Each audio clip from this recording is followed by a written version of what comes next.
Conversations from the Cave is a raw self-help podcast dedicated to discussing men's issues. From pornography to parenting, from religion to real life, from learning to loving. We discuss the real issues that affect real men every day. Join us each week for powerful, revealing Conversations from the Cave. Now your host, Kurt Kennedy. This is Conversations from the Cave. I am your host, Kurt Kennedy. Welcome to another rousing broadcast where guys gather together and talk about men's issues. We talk about them in a real way. We don't sugarcoat it. We talk about it like it really is. In the studio each and every week, I'm joined by a great group of guys who each time we speak, I learn something new about myself, and I learn something new about being a man. And I just want to, first of all, say that these guys have really made this show an absolute dream.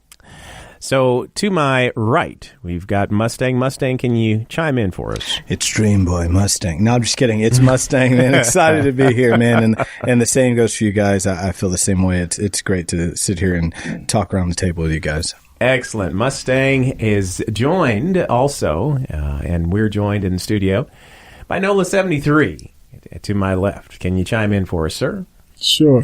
This is NOLA73. Meet you where you at. Gentlemen, last week we were talking about pornography and the debilitating effects of how pornography gets into our lives and has a sinister, detrimental effect on our marriages, on our relationships, by causing the need for comparison between ourselves and perhaps our spouses. And the acts that are performed are acts that are people are paid to perform these acts. And when they are paid to perform these acts, a lot of times we begin trying to compare ourselves to those things that are outside of our relationships, the context of which weakens the fabric of those relationships. We've also talked about the physiologic check or issue that comes because illicit images doesn't just stop at one thing. It increases. We have to watch something more provocative. We've got to watch something more illicit, more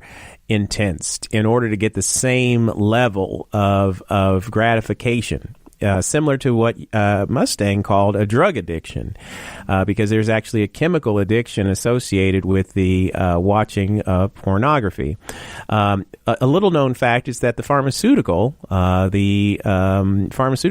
companies subsidize pornography because they're aware of this fact. So pornography being free, ultimately, they know that their product will fall into the hands of people needing these ED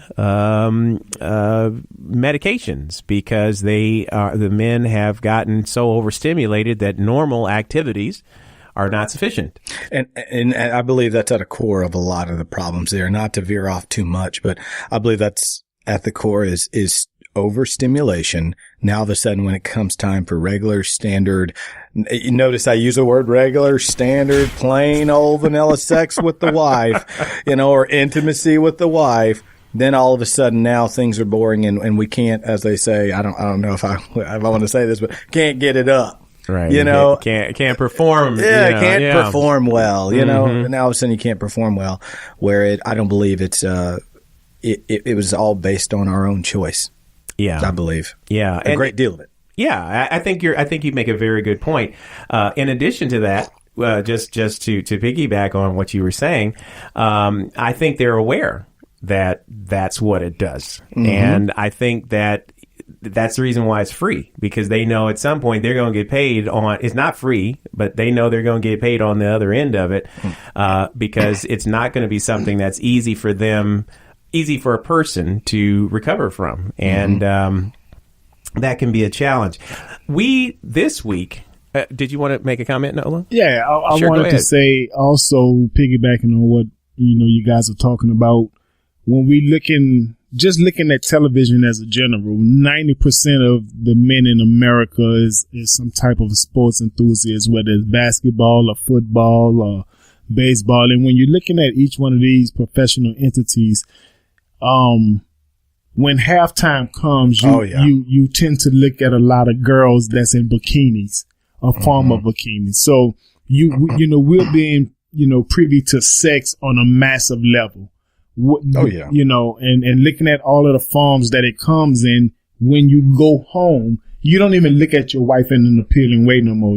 She literally have to get totally naked and then probably have to perform some type of, duties with hands or other body utensil, to just kind of help the men out. And so these are all because of the overstimulation that we see on a daily basis, and this is not stuff that we don't shut off ourselves. This is stuff that we actually see. So my dad used to tell me something a long time ago, and it was, something that we're all familiar with. Just a little phrase, hitting subliminal messages.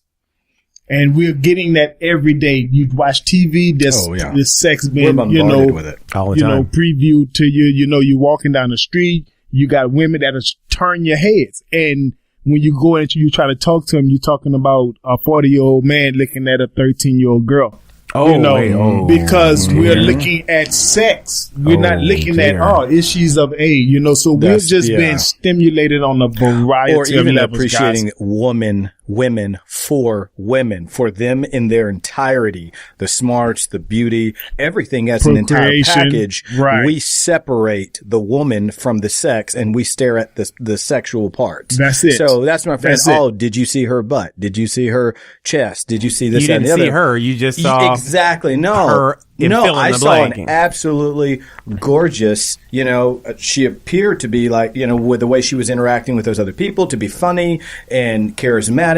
But you never hear a guy say, man, she looks like she's so charismatic. She looks like she'd be a great wife. She looks like she would just take care of my children up and down the street. But no, I just loved her charisma. I know. I was just, oh my God. Blown away. I was staring at that charisma. But we make a joke about it now, but virtually any guy in this room has friends that talk like that. It's always did you see this? Did you see that? Instead of accepting her as an entire package. Right. Yeah. And with all those things included. Yeah, I think that you're right. It is very easy to get caught up in the physical because we are visual creatures. Nola, you've made mention of that many, many times. So what we decided to talk about, which is a continuation of the show from last week, is this idea of how does porn creep into our lives, and how can we set up some boundaries so as to be able to overcome it? Because we know that it's out there. We know that there are many things out there that can get us wrapped up into some pretty terrible stuff. So first of all, how do we get it into our lives, and then how do we get it out? Well, let me ask you guys this. Now, first of all, if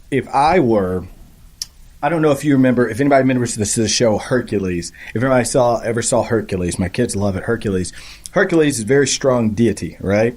And Hades wanted to kill him, So long story short, Hades, the fates had told him that if Hercules ever grew up to be a man, he would never be able to stop Hades. So Hades decided to take him out when he was a child. Tried his best to take him out when he was a child. Now let me ask you guys this question. If you're comfortable with doing this, are we able to go around the horn and tell the age that we first were introduced, not that we were addicted, that we were first introduced to nudity or the female body or any of that, if everybody's comfortable with that? And I can be the first one. I remember I was in back when I was in Tennessee, and there was a magazine that was actually brought home by my brother, and I think it had to be probably around the age of 8, I want to say. Probably around the age of 8 or 9. Wow. Maybe. Yeah, I'd have to say probably maybe 10. 10? Yeah, I think there's a guy in the neighborhood whose dad used to get these magazines mailed to his home, and he stumbled across them. These manila envelopes. They were stacks and stacks of manila envelopes that used to come there, just plain papers. Just plain manila envelopes. Taxes. And it looked like file stuff. Yeah. And I mean, it was just totally right there. But I didn't know what was in it, but apparently he decided to go in it and saw that these magazines were illicit magazines.